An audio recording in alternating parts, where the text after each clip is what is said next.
Hello friends, आज हम बनाएंगे क्रिस्पी और टेस्टी डोसा जो कि बहुत ही आसानी से, ना भिगोने का झंझट, ना फिर ना दाल चावल भिगोने का झंझट। तो चलिए बनाते हैं। ये मैंने चावल का आटा ले लिया 1 कप, और ये बेसन ले लिया मैंने, ऑयल ले लिया है, थोड़ा सा सूजी ले लिया है, कश्मीरी मिर्च, अमचूर पाउडर और बेकिंग पाउडर, थोड़ा सा नमक, और मैंने टमाटर 2 लिए हैं।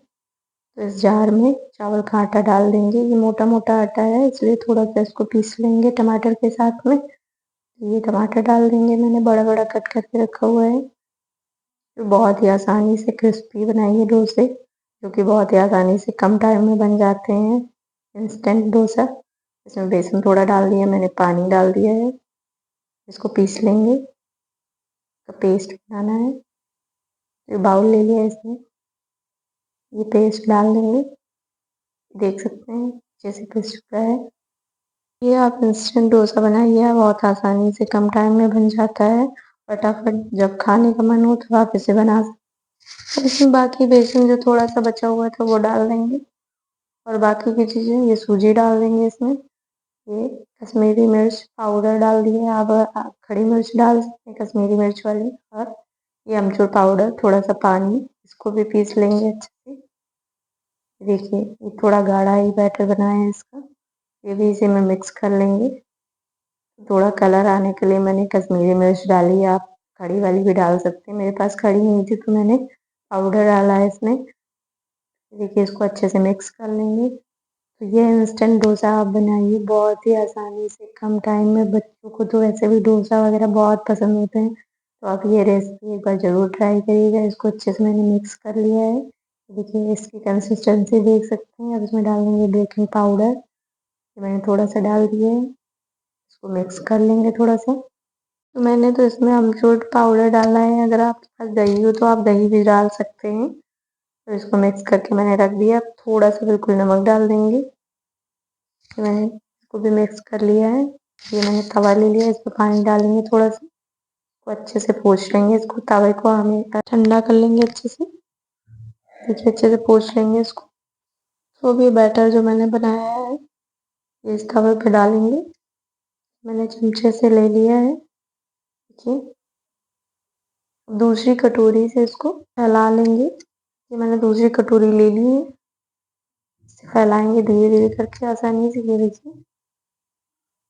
देखिए बहुत ही आसानी से ये डोसा बन जाता है। आप इसको जरूर एक बार ट्राई करिएगा। ये देखिए मैंने कटोरी से इसे फैला दिया है। तो आप ध्यान रखिए बिल्कुल लो फ्लेम पे ही इसको फैलाना। पहले थोड़ा सा तेज आंच पे फैलाएंगे, फिर उसके बाद में हल्का सा लो फ्लेम कर देंगे, ताकि अच्छे से क्रिस्प होने तक पक जाएगा। तो ये देखिए थोड़ा सा कलर चेंज हो गया है इसका। तो इस पर थोड़ा सा ऑयल या बटर, आप जो भी लगाना चाहें वो लगा सकते हैं इसमें।